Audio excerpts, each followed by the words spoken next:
Look, this is on the new channel, on the Detonation exclusive channel, so this is really exciting. I'm really excited to be here, really happy to be here. Thank you, Chairman, for coming over, and thank you, Mr. Schattke, for helping me do a little promo to tell everyone to come over to this new channel. This is really cool, and we've got a pretty exciting topic here today, all about freedom. What freedom is something that it's innate with humans. I mean, we were talking just a few shows ago about cognitive liberty, and that's an example of something very interesting when you have control of your own mind and your own thoughts. But there's also lots of other types of freedoms that should be inherent with human existence: morphological freedom, freedom of choice, freedom to do what you want, eat what you want, freedom of travel, location, freedom from government. There's a whole bunch of freedoms. And Mr. Schattke, you're someone who's right on with the whole freedom movement, and you're in America, which makes sense. Americans are pretty gung-ho on their freedom. It was a nation born out of wanting to be free from the tyrannists. Mr.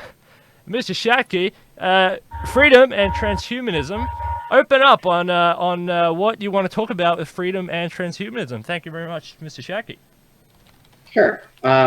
What I wanted to talk about is how is transhumanism thwarted by regulation? In what ways would self-reliance instead of government bureaucracy aid our quest for longevity and extension of humanity? What are the risks of removing the bureaucracy? Well, that's a question that everybody's going to bring up. Some of the things I was able to find out, the FDA not approving drugs fast enough has cost millions of lives. For instance, statins alone, being delayed 5 years from 77 to 82, killed 130,000 people from extra heart attacks. It's just an insane number of people who should not have died. Government ethics boards stymie much of the cutting-edge research, especially in health science. Human cloning, animal gene splices, even splicing genes into other types of creatures, adding animal genes into a plant or plant genes into an animal, has been stymied by government bureaucracy slowing that down. Politics interferes with many lines of research, such as stem cells, fetal tissue research, even if the fetal tissue is from spontaneous abortions or things like that. So we've got government stopping things that clearly would make health better. We also have some other issues where I think government is interfering with how research gets done. So that's an opening line of things to talk about, and I think we should have a fruitful discussion on this. Thank you very much Yes, for indeed. that very thought-provoking introduction. Chairman, if you have something to add, please add it. I'm sorry for interrupting. Certainly. So the U.S. Transhumanist Party has contemplated these issues to a considerable extent, and we agree that there are numerous policy obstacles and structural barriers to medical innovation, including the kind of medical innovation that could extend human lifespans. We have several provisions of our platform which have been adopted by our members in prior votes, which are relevant to this area. First, as an expression of general principle, Section 7 of our platform states that the United States Transhumanist Party supports maximum individual liberty to engage in scientific and technological innovation for the improvement of the self and the human species. In particular, the United States Transhumanist Party supports all rationally, scientifically grounded research efforts for curing diseases, lengthening lifespans, achieving functional, healthy augmentations of the body and brain, and increasing the durability and youthfulness of the human organism. The United States Transhumanist Party holds that all such research efforts should be rendered fully lawful, and their products should be made fully available to the public, as long as no individual is physically harmed without that individual's consent, or defrauded by misrepresentation of the effects of a possible treatment or substance. So that lays out the kind of policy framework that we would like to see, where any research effort that is aimed at prolonging human lives and curing diseases is able to proceed unobstructed. And if a willing patient is informed about this research effort, that patient should have the ability to provide consent to participate or not participate, knowing the risks, knowing that a lot of this research and a lot of the treatments derived from it would be experimental. There's no guarantee of success. But often inaction is a greater risk than action for someone who is severely ill. And we see this ideal as being in stark contrast with the current reality of medical regulatory policy in the United States. There are 4 sections of our platform that advocate specific reforms to remove barriers to the advancement of medical research and the accessibility of medical treatments. These are sections 79 through 82 of our platform. Section 79 advocates for repealing the current requirement in the United States that drugs or treatments may not be used even on willing patients unless approval for such drugs or treatments is received from the Food and Drug Administration. And I know there are some targeted exceptions to that currently in the United States, like the Compassionate Use Program, and more recently, a limited version of Right to Try for terminally ill patients. However, I would suggest that these exceptions are not sufficient. And I think the problem lies in the requirement that the FDA needs to approve a treatment for efficacy and not just safety before that treatment may be marketed. A much more truly progressive system would be analogous to what was recently enacted in Japan, where a drug or a medical device can pass safety trials, and then efficacy can be demonstrated on the market by actually selling that drug or device or treatment to the general public with some informed consent. There could be a label, a strongly worded label associated with it, saying that this has not been determined yet to be efficacious by the Japanese equivalent of the FDA or whatever agency makes these determinations. And then the patient can see that and make a decision. Is it worth it to purchase this product, or is it too risky? And that would depend on the patient's own circumstances, the severity of the medical condition the patient is facing, and the alternatives. Doing nothing is one alternative that can sometimes have deadly consequences. So Section 80 then advocates for efforts to increase opportunities for entry into the medical profession. We recognize the current medical system for licensing doctors is highly monopolistic and protectionist, and it is a relic of efforts by the American Medical Association in the early 20th century to limit entry into the profession and secure exclusive privileges for its members to artificially boost their incomes. There used to be a time in the 19th century when becoming educated as a doctor was a lot easier, and there were actually young men practicing medicine and calling themselves doctors until the AMA intervened.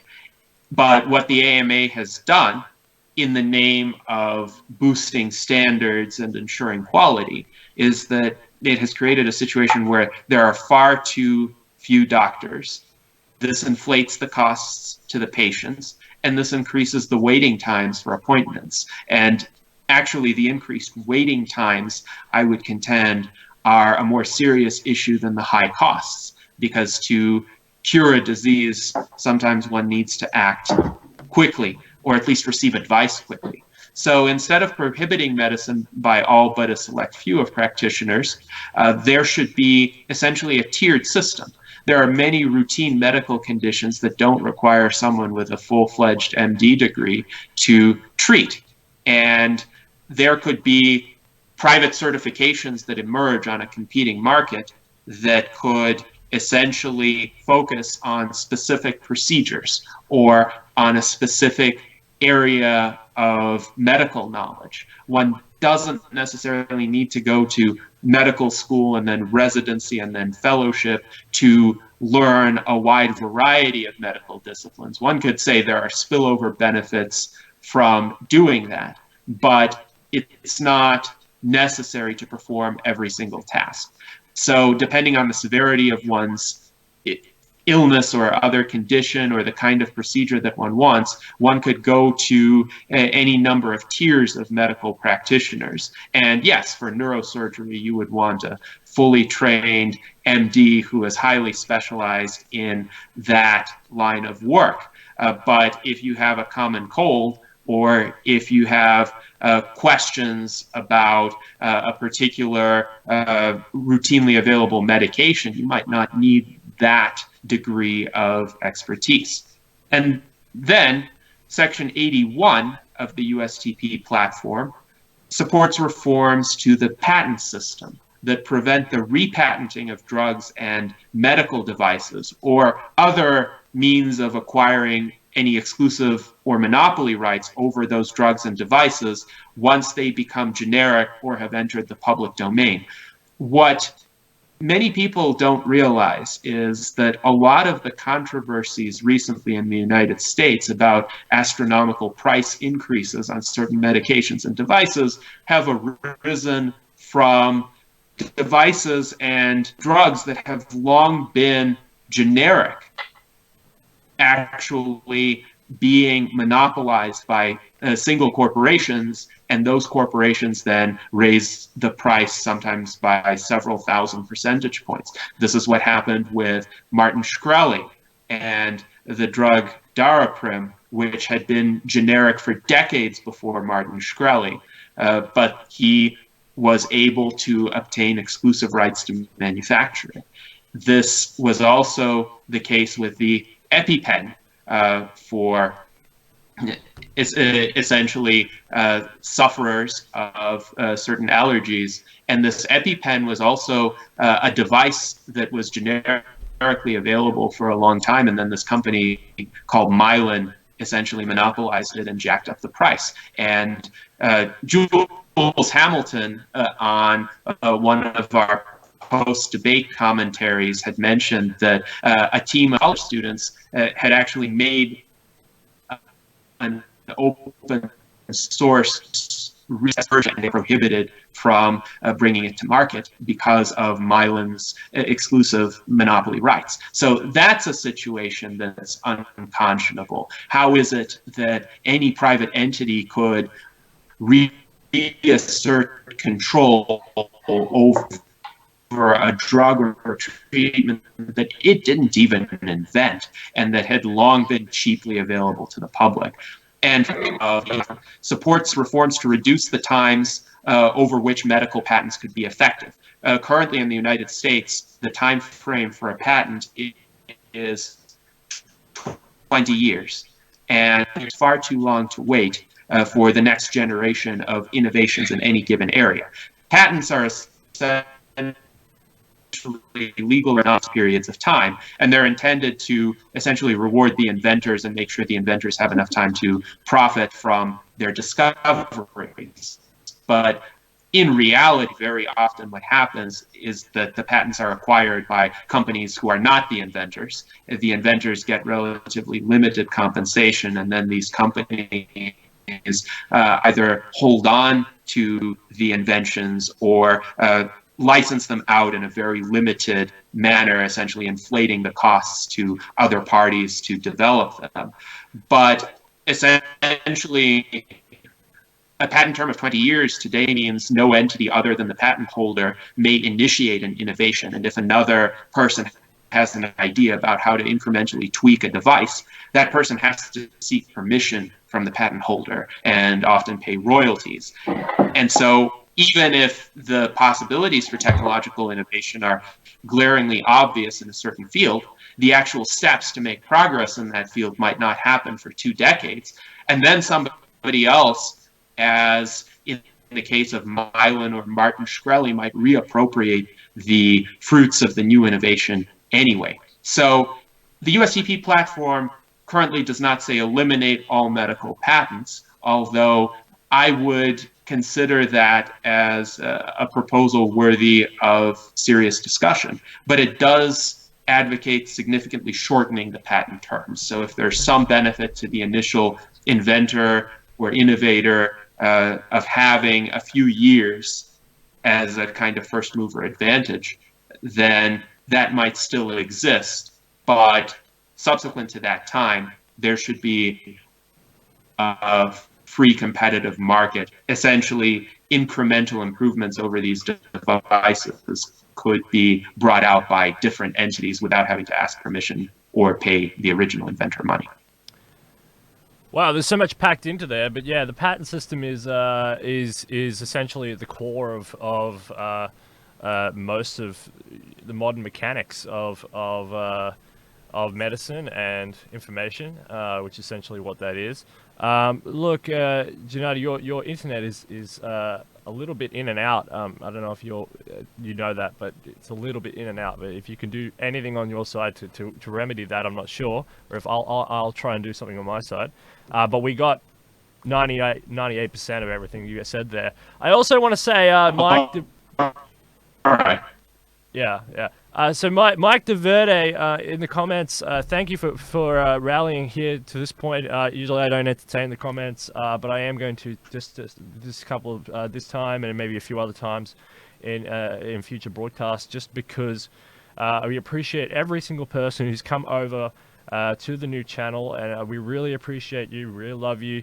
Thank you, Kristen, for coming over as well, and we acknowledge that you're having that Gennady is having a little bit of internet issue, but we'll try and sort that out. Mr. Schattke, you're a free market man. What do you think about what Gennady just said about the patent system, especially talking about Martin Shkreli, right? Isn't this a problem? Well, the anarchist position is no patents. Patents are attempting to block. The patents attempt to block a person from doing something with their own property. Okay, I can't make a specific device with my own property because somebody else has been granted a patent, and they're going to use guns to keep me from using my own property. Okay, that's the anarchist position. Is there's no place for a patent or a copyright, for that matter.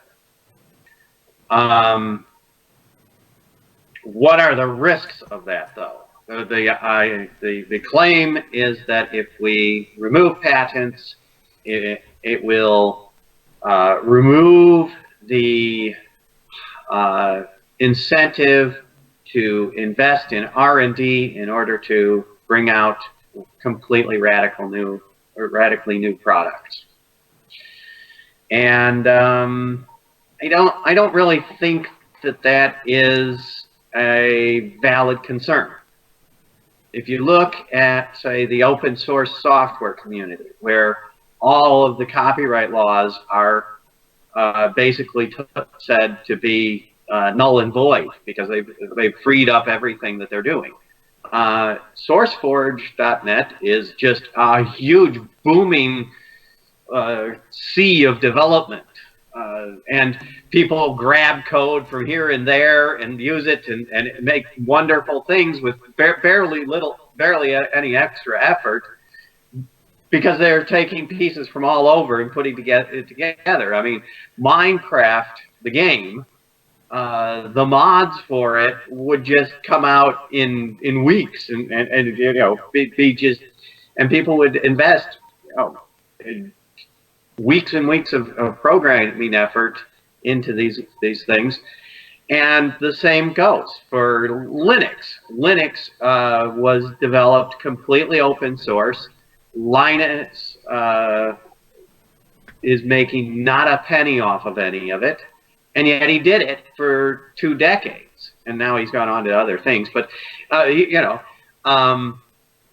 people are willing to put effort into stuff. Even Sun Microsystems was willing to invest in open source software in Java, right? They made the Java open source, and for 25 years it was there and open source, and everybody used it, and it grew. And now they've tried to close source it again, and you know, people are moving away from Java because it's being a pain.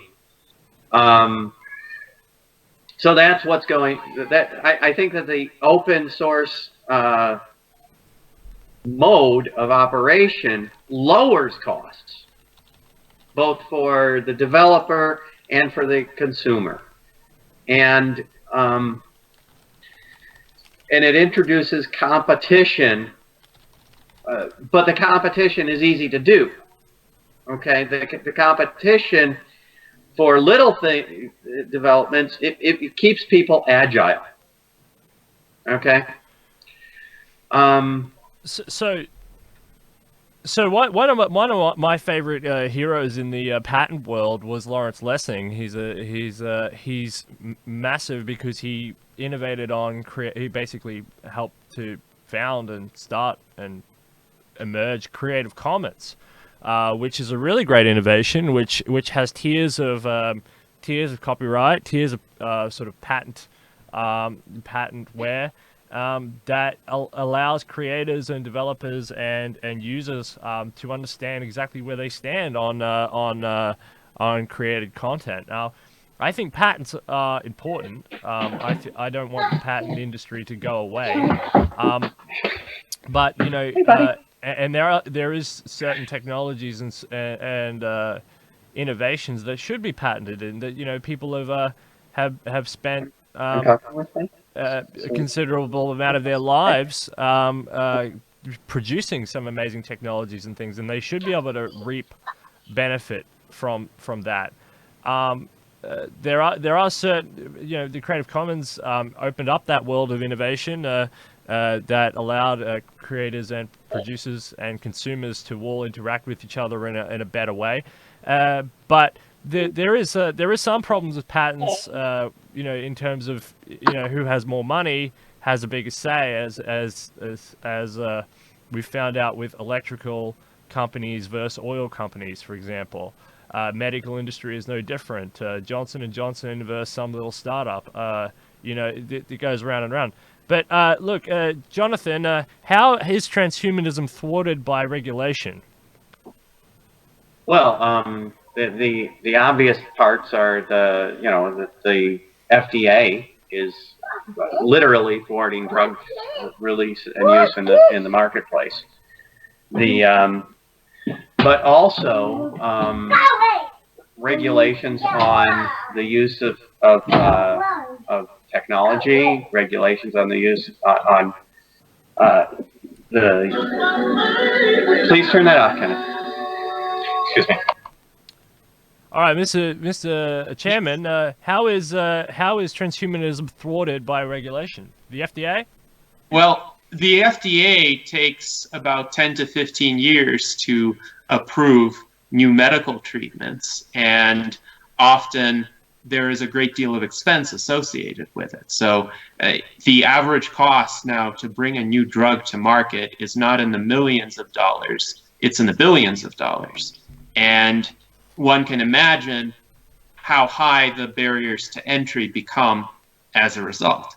So if you have a research scientist with a promising new idea, but maybe a budget of $50,000 and a few graduate students who might assist him in his lab.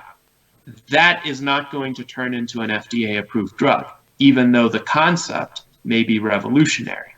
And the problem with the FDA is, ostensibly in the name of safety and efficacy, what it does is it protects incumbents within the pharmaceutical industry. It protects entities that can afford to pour all of these billions of dollars into drugs that may achieve incremental health benefits, often with severe side effects, but the system virtually shuts out new paradigm-shifting kinds of innovations, which may be cheap to conceive of and cheap to deploy, but they are not going to pass the artificially expensive clinical trials required by the FDA. Yeah. So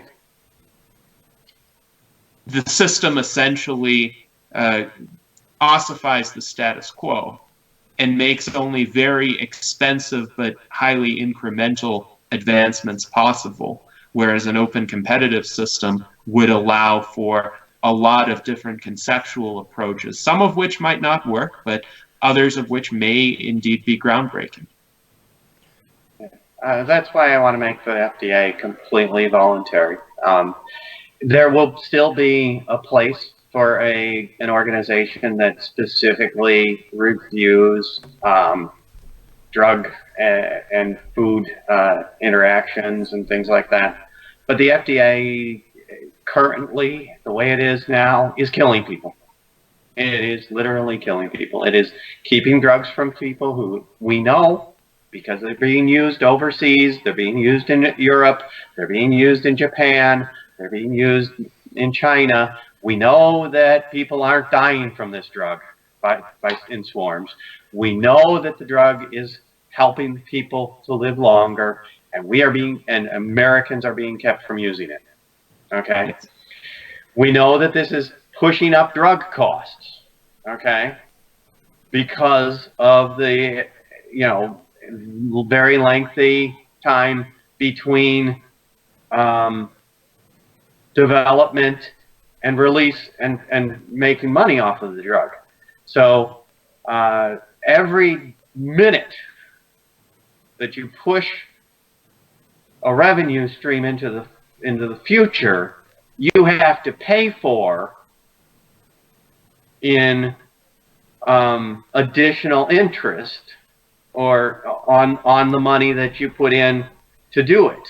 Okay, even if you do that research and development out of current funds, you could have gained something in the marketplace by using that money in another way. Right? So there is a cost of future money, okay, and a cost of past money. And the more further back in the past you push a dollar that was spent on something, the more expensive that dollar is by the time you can recoup it. Okay, so if I have a $10,000 research program, that's a really teeny research program, but it takes me 5 years to realize any money from it, I have to make back $20,000 just to pay back my research and development costs. Whereas if I could immediately sell it, then I might need to only make back $11,000 because of the time it took me to do the research. So that's the way it works with pushing this stuff off. When you push off something and make it take 15 years of trials before you can release it, well, now you're making the price of that 3 times what it was. Okay? And don't believe the government statistics when they say that the inflation is only 1% or 2%, or that there's been no inflation. That's been debunked long ago. They change the goalposts all the time on the inflation numbers. And the reason is to cheat retirees, but that's another story. So I make it full freedom. Make people self-reliant and make them rely on their doctors. Make the doctors able to use whatever is there based upon any safety study anywhere in the world. It doesn't matter. Europe has as good a safety study program as we do. Japan does. Any drug that's available in Japan or Europe should be available here. There shouldn't be another layer of bureaucracy stopping it. That's just insane. And then you get into all the things where the government is stepping in and making things get purchased from behind the pharmacy desk because somebody might use it to make meth, right? That's drug war goofiness, and that needs to stop.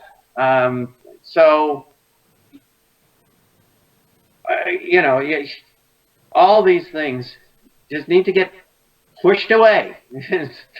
No more bureaucrats involved, and then we can start freeing it. And these things just need to get pushed away. We might start dropping the prices. More bureaucrats. And as Gennady has pointed out, the USTP has a program for trying to extend the number of people who can practice at different levels. And my platform point is to make a competing licensing organization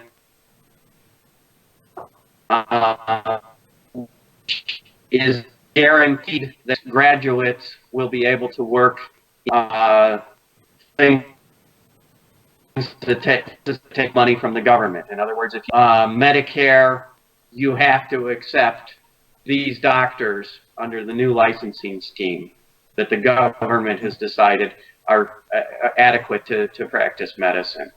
And that would extend the pool of doctors, and of course, if you extend the supply, the price drops, all things being equal.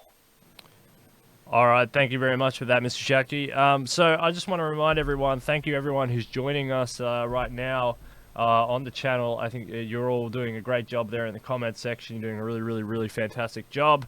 Lots of good comments there. And if you can invite anyone along to the new channel, and while you're here, make sure you subscribe and make sure you hit that bell so that you'll know when we're heading live. That's really important because you'll never miss an episode. We kind of go live at random times sometimes, but it seems more and more like we're going live in my mornings, your evenings over there in the United States, depending on. But we do have international guests from all over the world, and that was only going to increase, and so the times will get a bit weird. So yeah, hit that bell button and you won't miss it. So thanks for everyone for sharing that link around and bringing everyone into the chat right now. Chairman, in what ways would self-reliance instead of the government bureaucracy aid our quest for longevity and extension of humanity? Well, it's clear that no individual is more interested in the prolongation of his or her life than that individual. So people have a built-in incentive to pursue treatments that work and to consider the evidence and make an informed decision. Very few people are going to say, oh, I'm just going to take this pill even though I don't know whether it's snake oil or not. They're going to do their research. And indeed, more often than not, the patients are the ones who are asking the doctors questions about the risks of a particular drug or procedure, rather than the doctor trying to second guess the patient, and the patient says, well, I want this treatment, but the doctor would say, no, it's too risky. Most often it is the other way around. So that leads me to believe that a system in which patients are in charge and they are their own advocates, and doctors are service providers, essentially. They provide technical advice. They do medical procedures, clearly. that is a superior system than a system in which both patients and doctors are second-guessed by a centralized authority. And this is one way in which freedom offers a superior outcome. But one other principal consideration is that progress cannot be centrally planned. We can set up incentives for progress, but we don't know which particular treatment, which particular medical advance is actually going to lengthen human lifespans. There are some hypotheses, there are some promising approaches, but unless it's actually tried, we will not know the answer. And there might be theoretical debates back and forth, but those theoretical debates are not going to extend lives on their own. So we need to allow people the opportunity to experiment, and we need to allow multiple competing researchers, medical facilities, corporations to try these approaches simultaneously and see what works, see what patients are willing to accept as well. Fantastic. I think, Mr. Schattke, in what ways would self-reliance instead of the government bureaucracy aid our quest for longevity and extension of humanity? Thank you. Well, it would allow people to focus on what, if we take away government research funding for healthcare and stop wasting the money on that. Part of the problem with the government research program is that the results that you get from it are results designed to keep the government money coming, not results to get the job done. Whereas a private enterprise research and development system, the results are always going to be, what can we do with it? Even when you had companies which had very lax R&D programs, like 3M or AT&T in its heyday, they were still kind of expected to be working on something that somebody would want, okay? Post-it notes came about through one of those side projects. And why? Because the researcher at 3M wanted to have a bookmark that would stay in his hymnal. He wanted a bookmark that could stick just right. And so, you know, now we've got Post-it notes, and how many thousands of millions of Post-it notes have been sold based upon that? Well, you know, I've got dozens here in my desk drawer, you know. So, you know, AT&T, Unix was actually a side project to start with. And look at all the systems that are running on Unix now. Your Android cell phones and your iPhones are Unix. So the same would hold true in healthcare and healthcare devices. That the real innovations are what people are people searching for solutions to their own problems. Okay. All right, and you know, Mr. so Schattke, sorry, you finished your point. Yep. yeah, I think so. All right, so well, you're an anarchist, anarcho-capitalist type. So I'm gonna open with you because you're the most energetic on this issue. What are the risks of removing bureaucracy? I mean, there must be some sort of risks, right? Are there any risks? If so, what are they? Well, a lot of people think that people would be dying in the streets. Thalidomide, right? That's the big call. Thalidomide! Well, what they don't realize is thalidomide was approved by the FDA. Okay? And I went and I did the research and I looked it up. And when drugs are approved by the FDA and then later turned down, you know, de-approved or or recalled or whatever they want to call it. The number of cases of people dying is tens. You know, a few dozen people in the worst cases, Vioxx, for instance. The number of people killed by slow regulation is in the hundreds of thousands. And it's a case of the seen versus the unseen, right?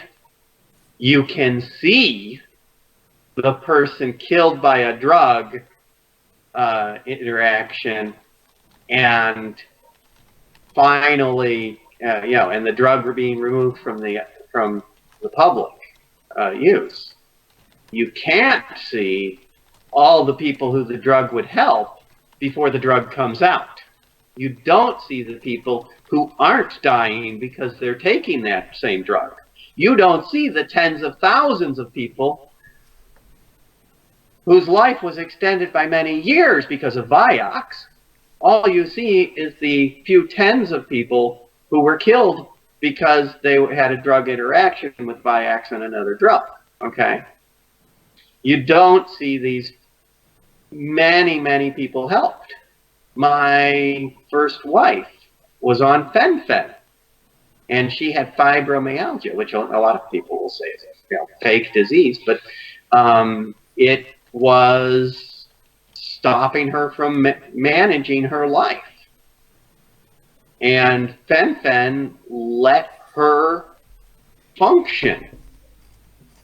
And yet it got pulled from the market because some people were taking fen-phen with other drugs and getting hurt. And it shouldn't be up to those other people whether my wife decided to use it or not. That's not some third party's choice.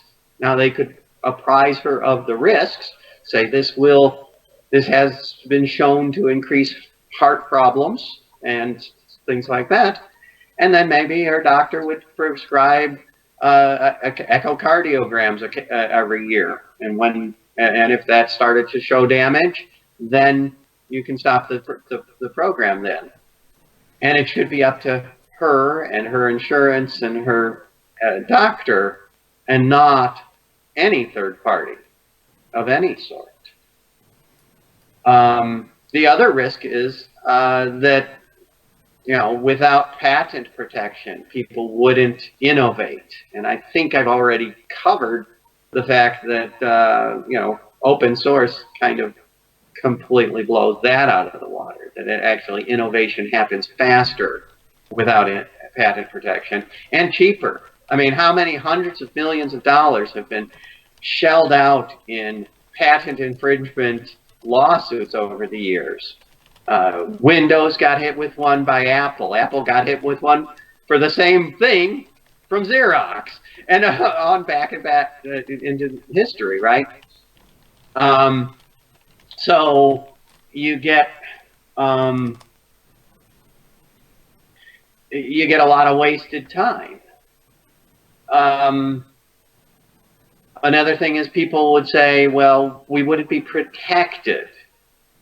We wouldn't have any recourse if we got hurt. Well, the courts are still there. In fact, I think the courts would need to have, I think the courts are overzealous in punitive damages. And I think that punitive damage awards would be drop precipitously, because people, if people had in their minds that the user of a drug is responsible for their own health, and if they are not competent, then their competent guardian is the responsible party, right? My mother, for instance, when she was elderly, was mentally incompetent. And you know, I wouldn't trust her to make her own health decisions at that point. And we as the responsible party, well, actually, it was my brother who was her guardian, handled medical decisions for her. In fact, at the end of life, we asked her opinion about removing the therapy, which was allowing her to breathe despite COPD, and she said it's enough, and and then we had to make the final decision. Her guardian had to decide whether that was a wish that was made from a sound mind. And so, I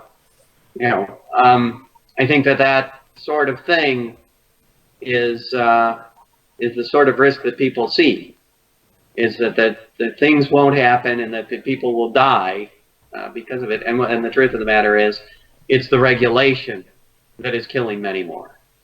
All right, fantastic. I'll ask you the same question, Chairman. What are the risks of removing bureaucracy, if any? What are they? Well, I think the biggest risk is outright fraud and swindling, which is the reason why the FDA was formed in the early 1900s to begin with. In the 19th century, there were a lot of charlatans who were selling what were called patent medicines, which were really just either toxic substances or ineffectual substances that were represented as medicines. They could give you arsenic in a bottle or mercury in a bottle and claim that it cured everything under the sun. And cocaine and codeine. Yes. Cocaine was commonly administered even to treat the cold, for instance, and it was complete pseudoscience. So that kind of misrepresentation... Radiation pills. That kind of misrepresentation, I think, should be cracked down on, because there is an information asymmetry between the general public and the people who sell these substances, in the sense that the general public doesn't necessarily know what goes into them and how they're manufactured and whether there's a scientific connection between the proposed medicine and the actual effects that it is claimed to have. But this is not the majority of the FDA's focus today.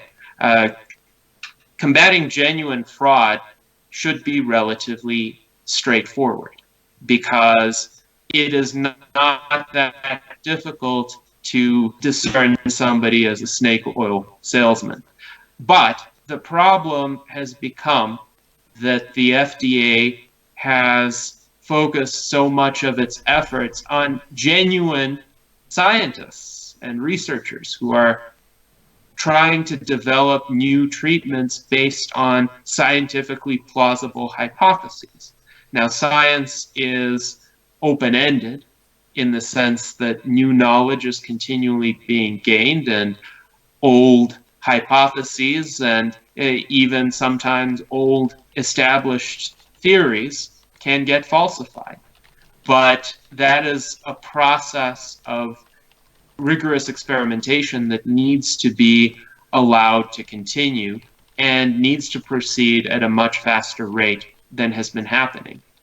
So my recommendation would be for the FDA and other regulatory agencies to refocus themselves toward their more historic mission of prosecuting actual fraud, where anybody with a scientific education would agree that this is fraud, where it's not just a questionable hypothesis, something that might work or might not work, but it is a genuinely ineffective or possibly dangerous.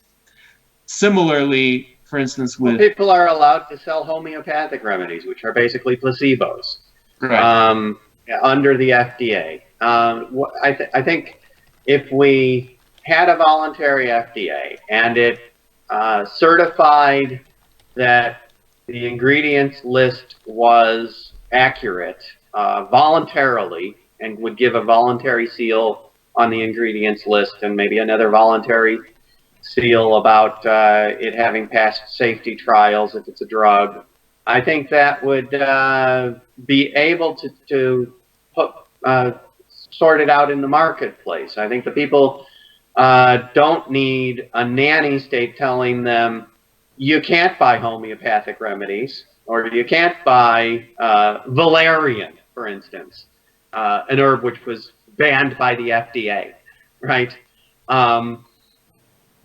They don't need it. I don't think that's a reasonable place for anybody to be in. You know, if I want to use valerian, knowing the risks of you know, hypertension or something, I should be able to do so.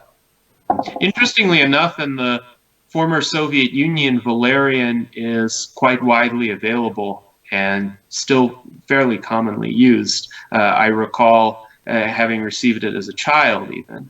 And there doesn't, well, at least in my case, there didn't seem to be any adverse side effects. There was no compelling evidence. It was done completely to block competition to a drug which was coming out. Yes, indeed. Well, there you go. Sorry, You know, Chairman. politics interfering. Did you finish? Did you finish your thoughts, by the way, Chairman? Well, my main thought on this question of the risks of removing regulation is that genuine fraud is a concern. And I think the fraud comes not even in selling a substance where the composition is fully disclosed, but it's ineffective, like a homeopathic treatment. I agree, homeopathic treatments should not be banned. But the problem comes in misrepresenting what is in a substance. So typical example, 19th century patent medicine salesman says, this is a special cure-all elixir that will cure condition X, and only I know what's in it, but trust me, it's the greatest and best thing. In reality, it's arsenic and it will slowly poison you. So in that situation, I think there is room for a regulatory agency to crack down on that practice. Now, well, if somebody... warfarin is a rat poison, but in small doses it's been used to treat hypertension, right? So a disclosure approach may help with that, or some sort of requirement to disclose the ingredients. The problem is when somebody represents a substance as something it's not, just like with food adulteration, for instance. If somebody is buying, say, a particularly fatty cut of meat, but knows that it's a fatty cut of meat, that's fine, even though there may be some long-term health effects to doing that on a consistent basis. But if somebody buys a fatty cut of meat and inside it there's a dead rat that has been put there in order to kind of bulk up the volume, then that would be misrepresentation to the consumer of the product that consumer thought he was buying. But don't you think the courts can handle that? Don't you think that a loss, if I buy a cut of meat and I find it's rat, I'm going to sue. And if I don't know how to test if it's rat, and I think it might be, and Consumer Reports runs an analysis of meat in 20 grocery stores and finds rat, you don't think the people buying food from that grocery store are going to be a class action suit against that grocery store? Litigation. They'll put that person out of business. Litigation is a possible recourse, but it's not the most effective recourse. As we know, the legal system is quite expensive, it's quite congested, and because essentially any significant lawsuit requires a considerable sum of money to even undertake, there's no guarantee that by having the law on your side, you're going to prevail. So there need to be multiple recourses available. And yes, litigation is a potential recourse in a certain set of situations. Reputational damage against a business that cares about reputation may be another recourse. But there are situations where one has to act quickly. Let's say this company that stuffs dead rats into cuts of meat decides to send them out en masse to a variety of grocery stores. And the grocery store owners are quite unsuspecting about it as well. So there are now dead rats in a lot of meat products in a lot of different grocery stores, and people are unwittingly buying them and then discovering the dead rats. So there has to be some more immediate response. You know how often response. The USDA actually inspects USDA certified meats? It's surprisingly rare. It's like one lot in 10,000. It's that crazy low. It's barely done. The state meat inspectors inspect a lot more than the USDA, and that's to meet the state cleanliness and requirements that the various states have imposed. But the USDA actually does very, very little for their USDA certified grade stuff. It's crazy.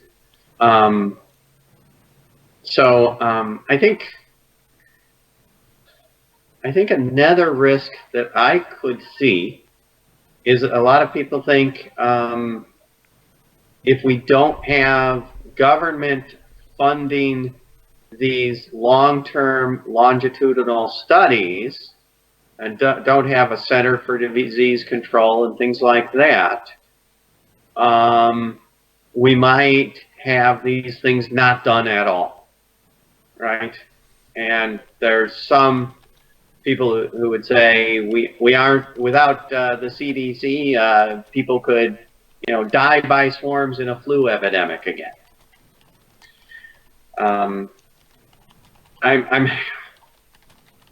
What do you think about that, Gennady? Well, I think in terms of research, I would hesitate to pull the plug on government agencies performing the research for the time being. Indeed, the U.S. Transhumanist Party has a platform plank supporting increases in funding to the NIH. But I think there should be a replacement of funding, essentially taking funding from activities that solely prohibit or restrict research and reallocating them into activities that promote research. I would much rather have a government that is focused on undertaking new lines of study than curtailing existing lines of study.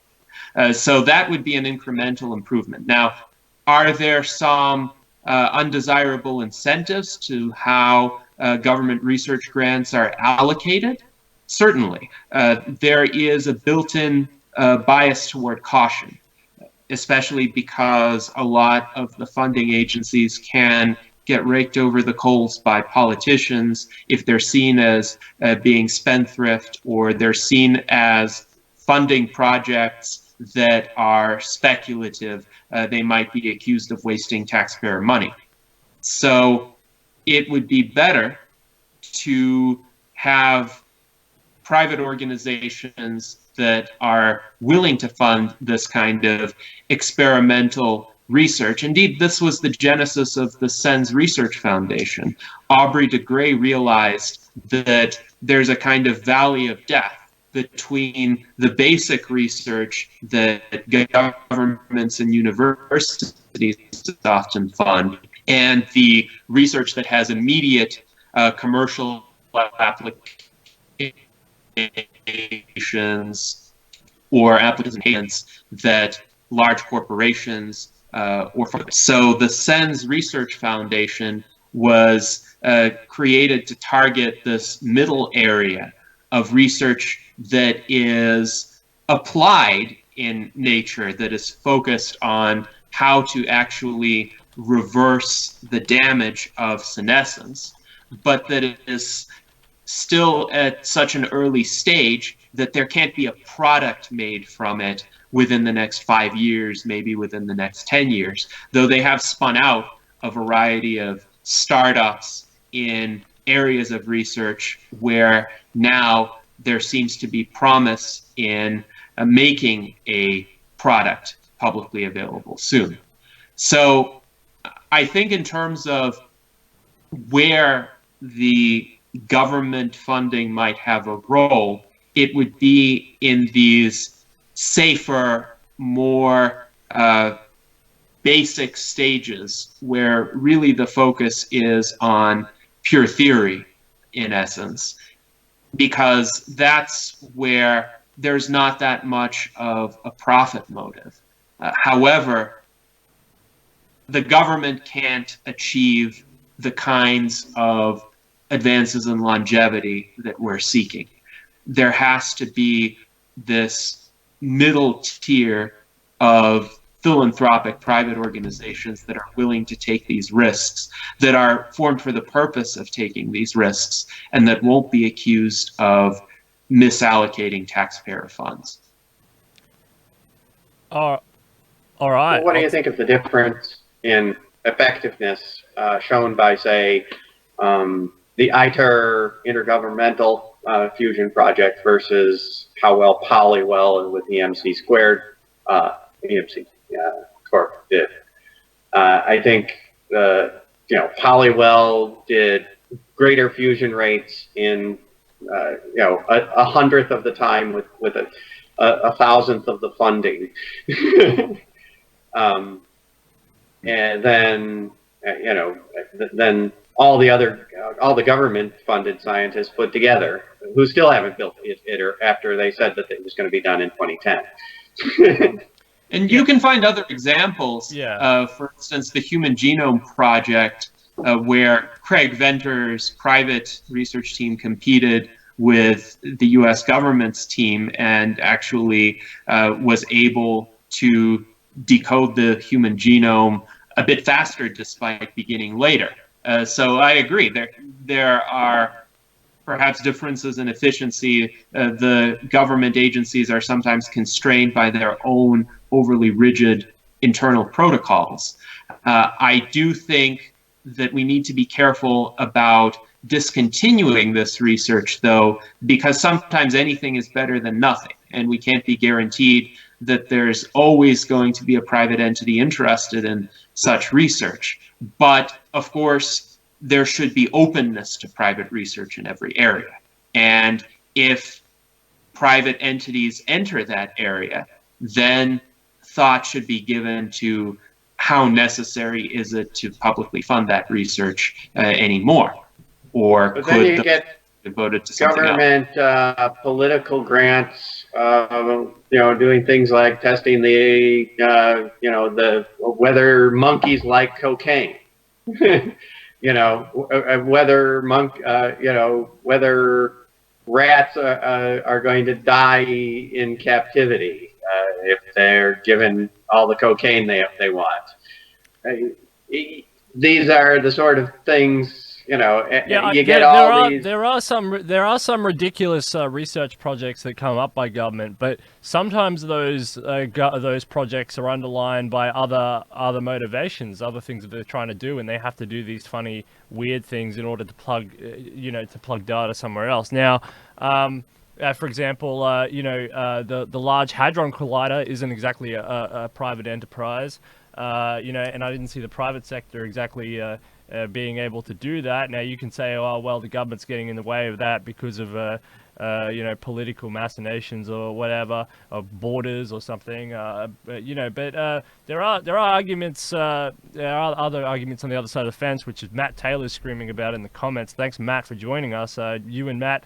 I know you and Matt know each other very well, Mr. Schattke. You're the best of friends, so that's really good. It's really good to have gentlemanly, cooperative. But what I wanted to ask, because Pesky Pig in the comments section, thank you everybody for joining us. Share this link around. We needed people to subscribe to the new YouTube channel. I really need you to do this. I need you to come here, rally here to the new YouTube channel. We're leaving the old channel behind. We're coming here. We're going to stay here until something else pops up. Way in the future, so that'll be good, and that'll only be bigger and better. So let's just stay positive on that one. But Pesky Pig, you said something interesting. You said, what's a happy medium between regulation and the freedom to biohack? Now, Gennady, I want to ask you this. Why? Because you did something special in the media. You went out and held some signs up, and it went a little bit viral. Firstly, what did you do? What did you run around and put that hat on for, and all that, and how does that how would you answer that question? What's the happy medium between regulation and the freedom to biohack, Gennady? Well, I think you're referring to our legislative efforts in Nevada earlier this year, when we were faced with a proposed bill, Assembly Bill 226. By Assemblyman Skip Daly, which would have prohibited voluntary implantation of microchip devices, essentially the NFC, RFID tags that are quite tiny and that people will sometimes implant in their hands in order to enable them to, for instance, open locks or communicate with their phones. And Assemblyman Daly really didn't understand this technology. He thought it could be used for remote tracking of people or for some sort of coerced corporate identification programs. In fact, there was no instance of any forced implantation of these devices, and an ordinary cell phone could be used to track a person far more effectively than one of those implanted tags. So he originally proposed just to prohibit coerced implantation of these microchips, and pretty much nobody would argue with that. Certainly the Transhumanist Party believes in individual freedom. If someone doesn't want to have anything implanted in them, that is their right. However, via amendment, he then inserted this language to essentially prohibit any voluntary program for the implantation of these devices, and any person in Nevada from participating in such a voluntary program. So the Transhumanist Party decided to rally some opposition to this proposal to prohibit voluntary implantation, and we called upon our members to make public comments to the legislature. The Transhumanist Party itself sent a letter in opposition to this amended version of Assembly Bill 226. And also we arranged for the magician Anastasia Sin to testify in person in Las Vegas against this bill and show some of her many implants, because she is a cyborg magician. She uses them in her various magic acts, as well as for purposes of personal convenience. And she really impressed the senators who were hearing the bill, because the bill had passed the Assembly and was now being considered in the Senate. And as a result, we were able to work on an amendment that took out the prohibition on voluntary implantation and essentially confined the bill to prohibiting coerced or induced implantation by governments, employers, insurance companies, and bail agents, none of which were engaged in that kind of behavior, by the way, nor are they likely to engage in that kind of behavior. And as part of this effort to change the perception of the legislators, we held what was called the Cyborg and Transhumanist Forum at the Nevada State Legislature. It was the first official transhumanist event within the halls of a state legislature. We had a table, we had some Transhumanist Party materials, we had some literature on a variety of transhumanist endeavors, including life extension, artificial intelligence research, more generally the future of technology. And we had a variety of technologies to demonstrate to legislators how these tags actually work. And a lot of people came by, they asked questions, they were fascinated by the technology. Very few people were opposed, and those who were critical were civil about their criticism. So it was definitely a successful public relations event. We were able to influence the further amendment of a bill to remove proposed restrictions on people's individual liberties. And I think this is one area of activism and advocacy that transhumanists could be quite effective in, because very few politicians right now are well-versed in technologies, especially emerging technologies that are presently used by only a minority of people. And educating them is essential to preventing bad, overly fearful decisions from being made. Now that's an area of low-hanging fruit.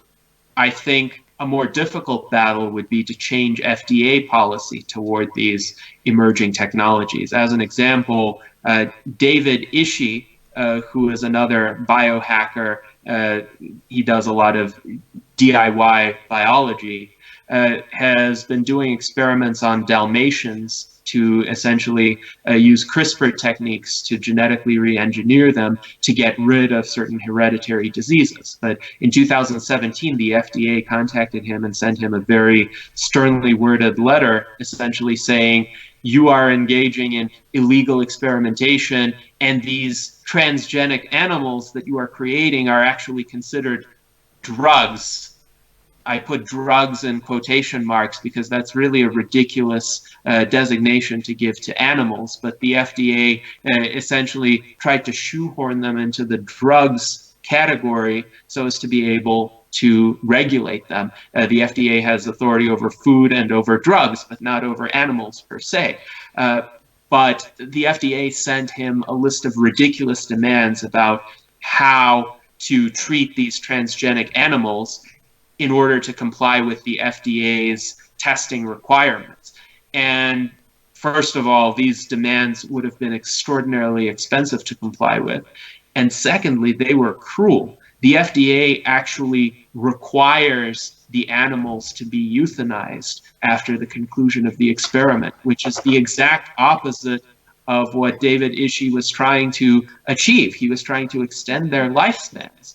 And the FDA is just concerned about these creatures being let out into the wild.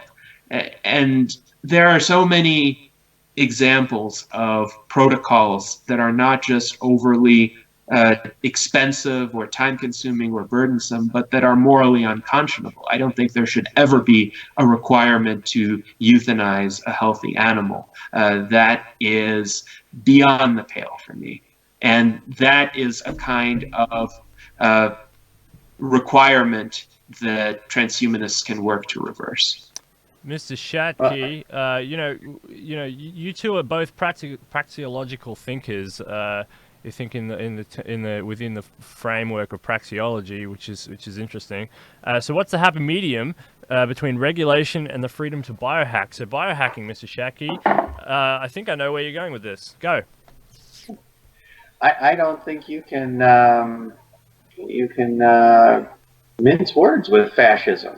If somebody is trying to control my body, they are a fascist. And I don't care whether they're telling me I can't smoke, whether they're telling me I can't smoke, within 30 feet of a door, whether they're telling me I can't smoke in a bar when me and the bar owner are the only people, and the other bar patrons who went there voluntarily are the only people. I don't care whether they're telling me whether I can't put something in my veins, something in my nose, something in my anywhere else I want to put it. Mr. Schattke, it raises a question. Can you smoke on a plane? If the plane owner and me and all the other passengers understand that smoking is available on that plane, and I've decided that that's okay with them, then smoking on the plane is fine. If the plane owner decides that he can't install filters and have the air flowing fast enough to deal with smoke on the plane, then he should be able to ban the smoking on the plane at his own convenience. And the passengers in either case should be appraised of the policy, and whatever civil penalties they are going to suffer should they smoke. I don't think we need to introduce a gun into the room to get that solved. I think that was the wrong way to handle it. Because every government policy which tells me what I can do with my own body, or what I can sell to somebody, or what I can buy from somebody, is a gun in the room. It's somebody using guns to stop me. In the end, they are threatening me with death to save my life. And I don't think that's appropriate. All right, thank you for that. Oh, sorry, Chairman, did you have something to say? I think some of Mr. Schattke's comments brought to mind the fact that currently, even though there are restrictions on them, alcohol and tobacco are legal to use in the United States for and huge killers of adults. Yes, and they are some of the major causes of disease and death today, and yet they're not being prohibited. There are many medicines that have far fewer adverse effects, and often those effects are unintentional, and they're not applicable to the entire population that uses those medicines, and yet they are prohibited. And that seems to me to be a double standard. I think if the policy is that people are sufficiently well informed to evaluate the risks, the obvious risks of alcohol and tobacco use, then they should be able to evaluate the much more minor risks of taking certain medicines that are largely intended to help. And with regard to biohacking, medical experimentation on oneself, I believe, should be entirely legal. Indeed, one of the great heroes of the life extension movement, Elizabeth Parrish, is famous for having been the first person to try a combination gene therapy on herself. But in order to do that, she had to go to Colombia and get it performed in secret, because in the United States, that kind of self-experimentation would have been prohibited. And that seems to me to be so blatantly at odds with the fact that so many far more destructive activities are fully legal, and she would have been able to smoke a pack of cigarettes during the same time that she got that gene therapy. The cigarettes would have done her far more damage than the gene therapy did. Mr. Schattke, you're a nuclear engineer. Speak on, in the time we have left, speak on nuclear engineering and the free market, the nuclear energy industry and the free market. The nuclear energy industry is especially large in the United States. We don't have, it's not existent here in Australia, so it's a foreign language, but we're thinking about getting the nuclear industry was shut down in the United States by the NRC on purpose, as a program set up and funded and lobbied for by the oil and gas industry. They spread a bunch of lies and just smeared nuclear power with lies about them being a bomb in, So inside who's the bad guy here? Is it the oil and gas, or is it the government for shutting down, for believing one competitive industry over the other? The bad guy is government. The oil and gas companies, they could throw all the lies they wanted out, but truth would out. But when you involve a bunch of guns in this system, and people literally coming with guns to take isn't the nuclear government materials, isn't the government just a competitive player within states? So there's a bunch of states around the world. People collectively always end up in states. And aren't these states just competitive players? Because that's how I always think about it. I mean, I studied geopolitics.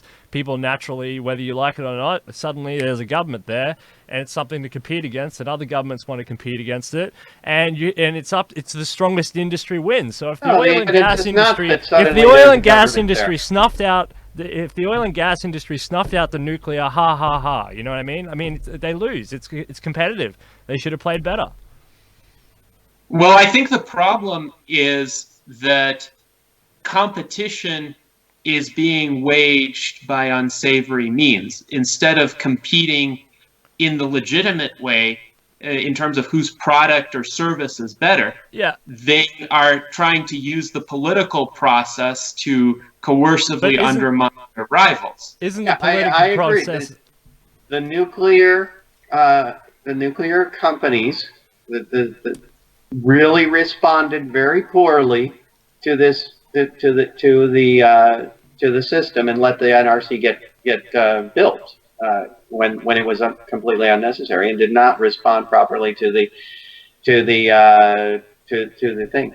But in praxeology, isn't the political process just another competitive industry? And they have continued to do this since. And the reason is, most of the players in the nuclear industry, Westinghouse, GE, are also players in the oil and gas industry. Westinghouse doesn't care whether they sell a turbine to a gas company or to a nuclear company, and if they sold more, and they're selling a lot more. GE is selling a lot more turbines to do natural gas power than they would have ever sold in nuclear power, right? Even though the turbines would have been bigger, the gas turbines are ones that they sell a lot more, right? So they don't care on their bottom line whether they're selling nuclear BWRs or whether they're selling a bunch of gas turbines. So the small players, General Atomic and Bettis and people like that, they didn't have the clout. They didn't, and a lot of these companies were run by nuclear geeks. The small players, the people who are doing only nuclear stuff, are nuclear geeks who don't understand lobbying, right? See, this is what I want. This is what I want. I'm just having some fun here. I'm just playing with you. But this idea. They don't. They say, oh, they came at us with an army of lawyers, right? But it's an army. It's like the government process, the government bureaucracy is a battle space, right? And these industries are all equally under the law allowed to compete within this battle space. And if they can't compete, and if they can't push each other out, I mean, they've lost. I mean, they lose that game. For my small company, I cannot afford an NRC regulatory process. I 100% agree, and I rave and rant about cronyism all the time. That's one of the biggest. There are some workarounds I can do, right? I could take my design for a power reactor to a small country that's a signatory to the Nuclear Non-Proliferation Treaty, and thus is able to demand fuel from one of the fuel producing. So you're going to go to another state in order to compete against your own state. This is my point. I mean, this is why this is one of the big problems with global government is that once you have a global government, you don't have any other competitive states to go to. Once let's say the world government X decides a law, I mean, unless Mars is up and running, I mean, as its own independent entity, or the moon, or whatever, or space station Y, you're not going to be able to go anywhere. Do I build a pirate nuclear spaceship and go to Mars on my own dime? Should have Well, I voted need a couple haywire. We billion probably dollars did. first.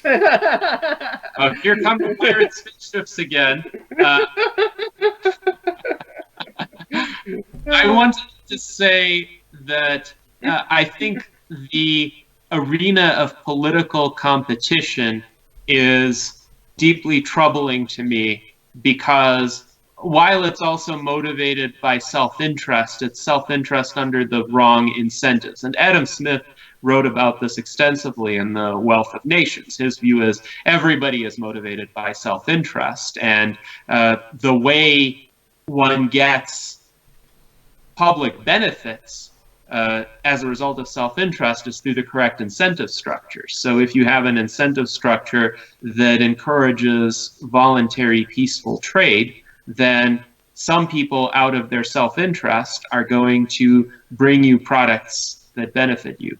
If you have a system, however, that allows one side to crack down against another through tools such as lobbying or hiring large teams of attorneys, then the side that can do that isn't necessarily the side with the better product or service. It's the side that's willing to invest more resources into playing this political game. But Gennady,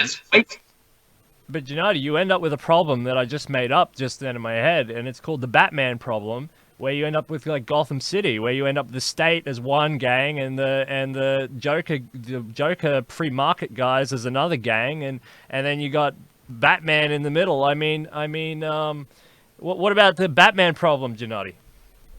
Well, I think actually the ideal role for the government would be as a kind of Batman entity where it would identify select instances of injustice or crime and crack down on those and leave the rest of the people alone. So if it identifies people engaging in theft or assault or murder, it would go after those people. Or if it identifies people who are engaged in fraud and misrepresentation, it would go after those people. But it wouldn't take sides among private rivalries or competitive. The common law principle is if there's no harmed party, there's no crime.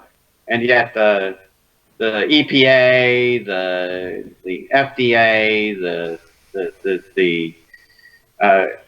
all sorts of different alphabet agencies engage in criminal prosecution with no harmed party.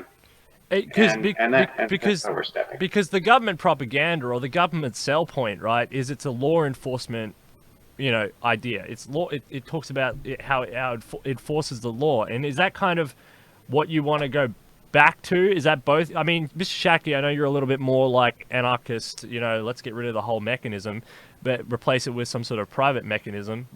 But is that what you're saying? Just go back to law enforcement and kick out the cronyist Batman problem, the one side picking a side sort of thing. Yes, I would support that. Sorry.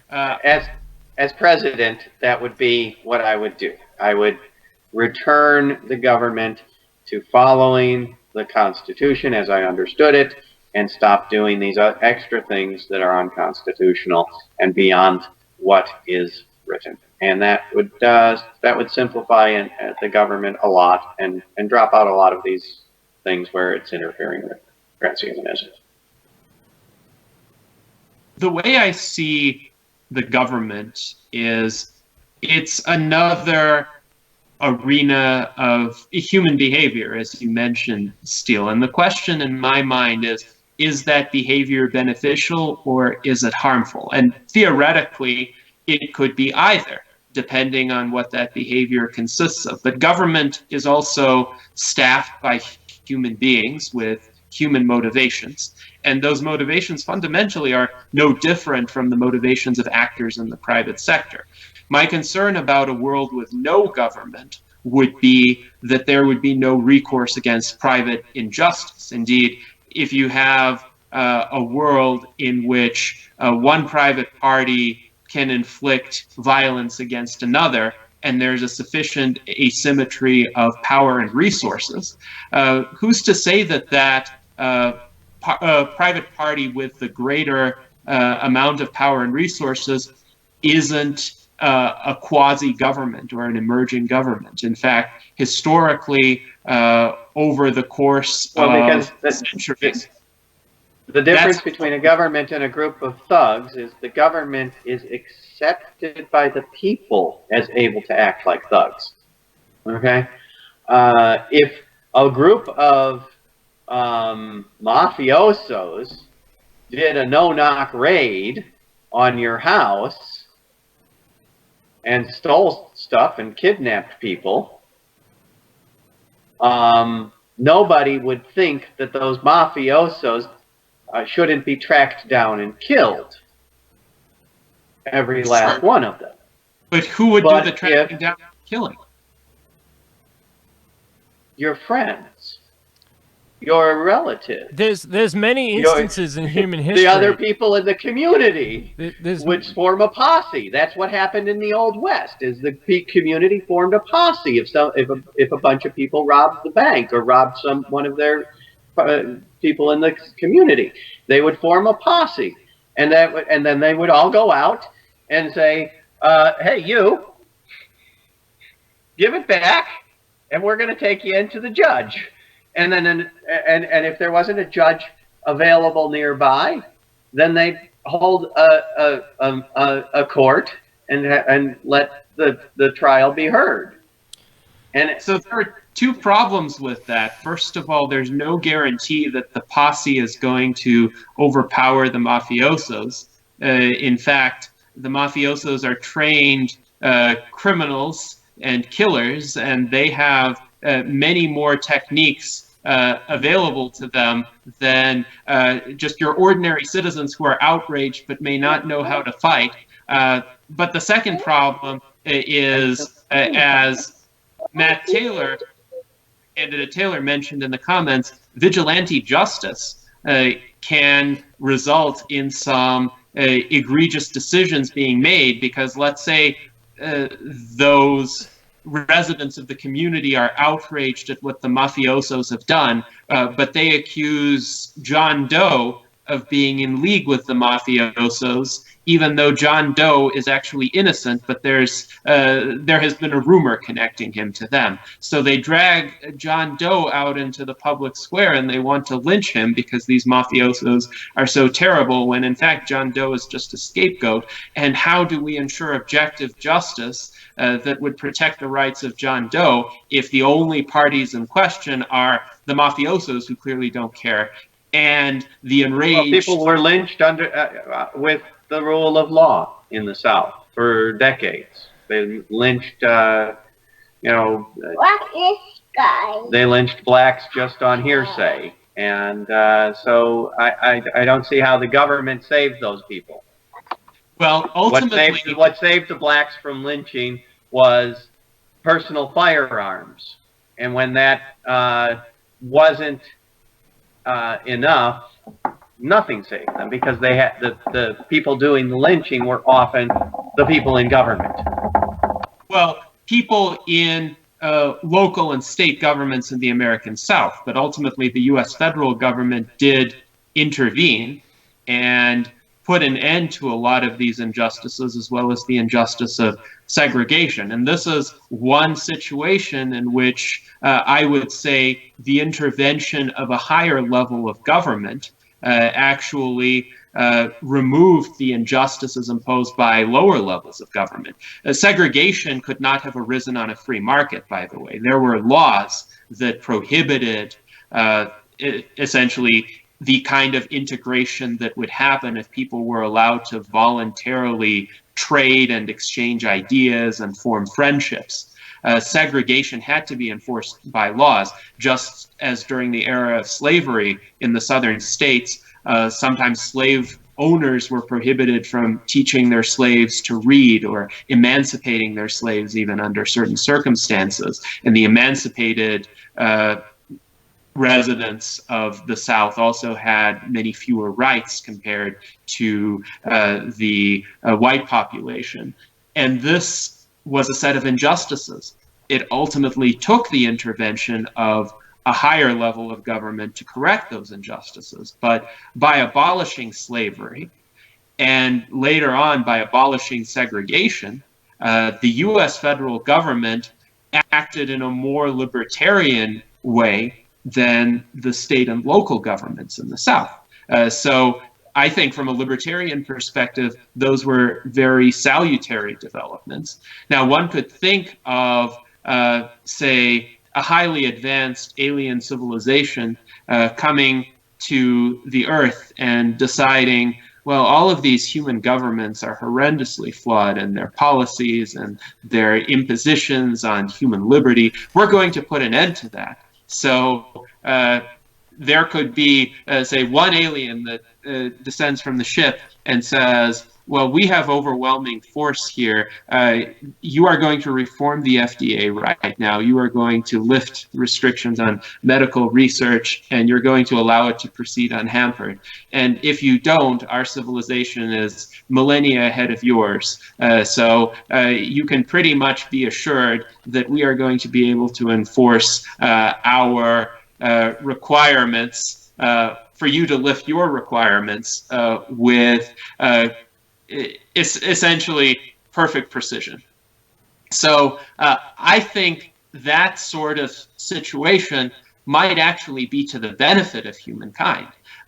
It depends on what the government does and who in the government is making these decisions. But I do think there needs to be a government, and the focus needs to be on policy, what the government can and cannot do, should and should not do, rather than on whether there should be a government. I've read a lot of anarcho-capitalist literature. I've considered the arguments of Rothbard. One of my professors in college, Bob Murphy, is still among the most famous anarcho-capitalists living today. And I've had back and forth online debates with him on these questions. And at the end, I still believe that there are gaps that anarcho-capitalism cannot fill. There are situations of injustice that an anarcho-capitalist society wouldn't be able to address. Now, should government power be more limited than it is today? I would say so. And I would say the power that remains should be directed in very different ways than it is today. But there should still be something we call government, because otherwise I do believe that it would be a world of vigilante justice and a kind of free-for-all in terms of enforcing justice. I take it out that the government fills a gap in the marketplace, and you know, it's determinant on where you are in time, geography, location, external threats, etc. I think that's what the government is. It's a free market force built on fear and on force, actually, which is kind of paradoxical, but it's kind of true. And you end up with a variety of different governments. And the United States, thank God, was built on a libertarian-esque feature when it had on its constitution, freedom from. And you know, you're talking about the American South. Freedom, you know, it takes one entity to overwhelm the entity of another, which, you know, has built into it freedom from, emancipation for all of that stuff, built off the French Revolution, you know, where they experienced tons and tons of hardships under monarchies, which is a different form of theological sort of government. But anyway, well, we'll let it run. But hey, thank you everyone in the comments. Thanks for everyone for sharing this link around. Thank you, Mr. Schattke. Thank you, Chairman, for coming on. You've all been fantastic. And remember, rally here, subscribe to this new channel, hit that bell. It's really important that you hit that bell if you want to know when we're doing it. And yes, the lady is saying goodbye, and I agree. I think that's a perfect word to say goodbye, bye. And yeah, we'll have more debates coming up all this week, and it's exciting, and I'm excited, and it's a new channel, and we're all gonna have a lot of fun. It's been my pleasure. Let's build the numbers up, and thank you, Mr. Schattke, for all your insights. And oh wow, just totally excited. This is awesome. Thank you very much, everybody. Thank you for the opportunity. Steele Thank you. and Nadi. I'm glad to have you along for this conversation. Bye-bye. Stimulating discussion. Fantastic. Detonation. All more coming your Certainly all this not way, a all this 3-year-old way. discussion.